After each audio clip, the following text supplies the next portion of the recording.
period. Yes. So from this I infer that according to the scientists, zenith today took place before 1150.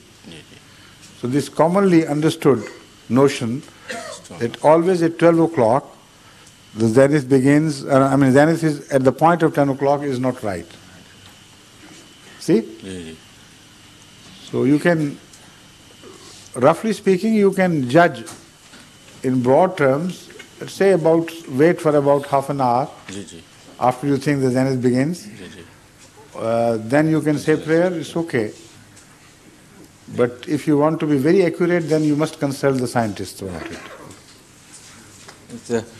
I had another question, but I see Please do ask. This is regarding the lot of non-Ahmadi joining Ahmadiyyat and the bringing their habits with them.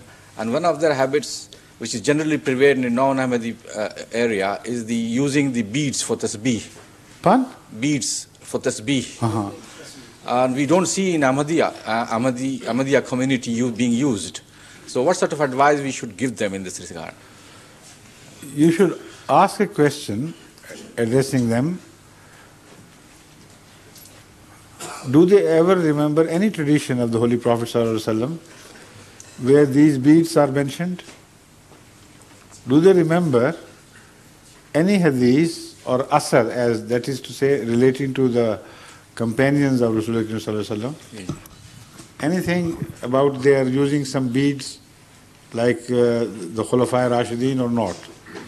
So you can innocently ask this question. If you find some, please let me know. Right. Okay. Right? Exactly. Okay.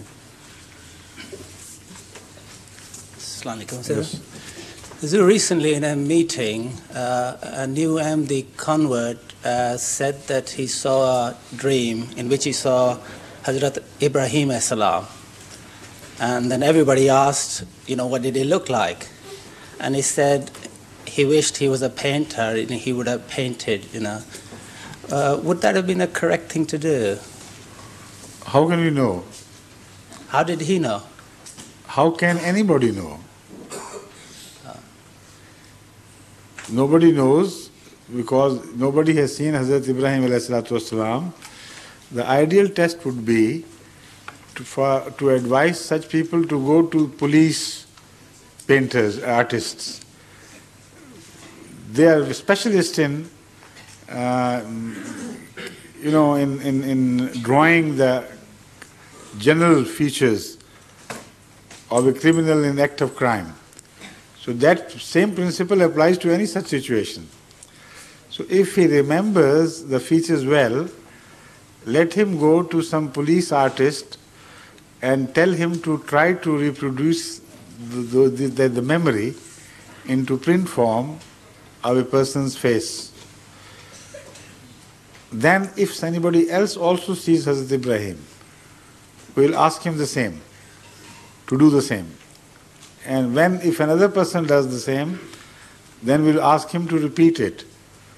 So in the end, if all the silhouettes, all the general features remain to agree with each other and resemble each other, then we can say, yes, it was really Hazrat Ibrahim's face which was shown to them. Otherwise, this, the whole, the dependence on such dreams will be lost totally. No, I was thinking more like for instance, people will start, no, I don't know. Like we what don't. Do you mean? I know. I don't know. No, like we don't want picture of we don't want to have a picture of Prophet Muhammad, peace be upon him, because everybody start. No. This is not a question of publishing the picture. Mm-hmm. This is a question of determining whether the phenomenon is right and dependable or not. I believe it is not. So, what we should judge these things by is only, we should judge from the import of the dream itself. If the import of the dream is good and acceptable according to the Holy Quran and traditions of the Holy Prophet ﷺ, then it is irrelevant whether it was really Hazrat Ibrahim's image he saw or somebody deputizing as Ibrahim. only in name or in general terms, he was representing him. So if the message is good, it should be accepted, regardless of whether it was Ibrahim himself who was shown or not. If the message is bad, then of course it should be rejected as satanic insinuation rather than a dream from God. All such dreams should be judged according to the contents. This is my advice. Otherwise, you see things, so such contradictions appearing as will never be able to be resolved. Some non-Ahmadis who are hostile to Hazrat Masih Maud, they tell you that we did istikhara and somebody appeared in our dream and said, he's a liar, he's a liar, he's a liar, and this and that. Never go close to him. And on the other hand, some famous holy people, well established as highly spiritual, holy and righteous, like the one in Sindh, Pir Jhanda Sharif. He did istikhara and he was told that God told him repeatedly. Rasulullah Sallallahu Alaihi Wasallam appeared to him and told him, Huwa sadiqun, huwa sadiqun, huwa sadiqun.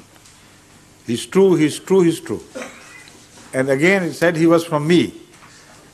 So how would you compare these contradictory messages? So the first thing is to determine the nature of the dream itself. Secondly, another possible measure to apply to such situations would be to judge a person from his own character. If the person is not a mean person, if he is godly, if he is righteous, it is very likely that his dream would be true. But if a dream of a person who appears to be righteous is pitched against the dream of a well-established righteous man and contradicts it, then naturally you will prefer to follow the one who is, to all human knowledge, who stands at a higher order of righteousness in our sight. So this is why I quoted this example of a great saintly figure of Sindh, who is the founder of a house of holy people. Pir Pagara also belongs to that house. His, I don't remember the name of the first Ahmadi who belonged to his sect or his group, who went to him when he heard of Masih Maud. He wanted to ascertain whether Masih Maud was right or wrong. So he told him to do istikhara. Next morning when he appeared before him, he said, look here, this is my practice to recite some verses of the Holy Quran and to remember Allah while I take a little rest between after Maghrib, Zuhr prayer, between Tahajjud and Fajr prayer. That was also the custom of Rasulullah Sallallahu Alaihi Wasallam, to lie on his right side and rest a little bit before going for Fajr. So he said, I do that. And during that, I also pray to Allah to show him whether this claimant to Madhud Mirza Sahib is right or wrong.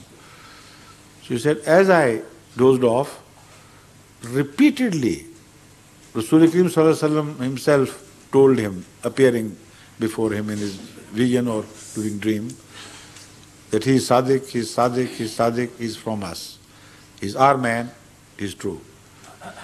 So how would you pitch the dreams of an ordinary small man who indulges in fraud and this and that, whose own life is not that of a truthful person, against the verdict of such a man, against the evidence of such a man? See? So the dreams are a very complicated affair. If a man is crooked, his dream is seldom likely to be right. Thank you.